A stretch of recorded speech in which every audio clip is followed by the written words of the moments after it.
Busch, Johnson on how NASCAR's pit stops will slow in 2018, Daytona Beach, Florida. If you watch the Daytona 500 on Sunday, 2:30 p.m. ET, Fox, and think the pit stops are taking a bit longer than usual, and perhaps include more chaos too, you're right.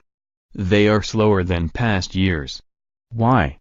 Simply, NASCAR changed its rules, and the number of crew members allowed over the wall, or who are allowed to directly work on the car during a stop, was reduced from 6 to 5 people. That means some crew members will have to do multiple jobs instead of specializing in one, and that has the potential to add to the insanity of the great American race. That's by design by NASCAR, which I think is great, 7-time Cup Series champ Jimmy Johnson told For the Win. It's been a huge adjustment losing someone. The way we've been grooming and creating our lineup has totally changed, so it's rocked the boat quite a bit over the off-season. Part of that design is to create more parity on the track between the multi-car teams with massive bank accounts and the lower-budgeted 1 or 2 car teams. But another side effect Johnson and 2015 Cup Series champion Kyle Busch both predict is a greater separation between the efficient and less skilled pit crews. Busch said he thinks it's too early to have a well-informed opinion on it, but going into the first race of the season, he's not crazy about the rule change.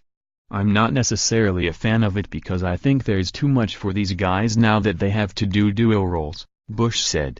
You have more opportunities for mistakes, you have more opportunities for runaway or loose tires and situations happening. Marvin Gentry, USA Today Sports. But how does this affect the actual time cars spend on pit road?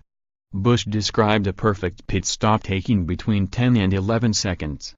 But now, he expects them to be around 2 seconds slower, which feels like an eternity inside the race car. 2014 Cup Series champion Kevin Harvick isn't quite as optimistic about how little time subtracting one crew member will add. He guessed the rule might add 5 or 6 seconds to pit stops, but he's confident that will change as they get deeper into the 36-race season. I don't think the general fan will even know the difference, Harvick said. Pit stops are going to be an art whether they're 10 seconds or 22 seconds. More, Danica Patrick shares beach photo with Aaron Rodgers and her family. Why Adam Rippon scored worse than skaters who fell at the Winter Olympics. Charles Barkley on Fox News hosts comments, LeBron James is LeBron James. Who's Laura Ingraham? Gus Kenworthy's reaction to Britney Spears' message of support. Oh my God. Jamie Foxx walks off Sports Center after question about playing basketball with Katie Holmes.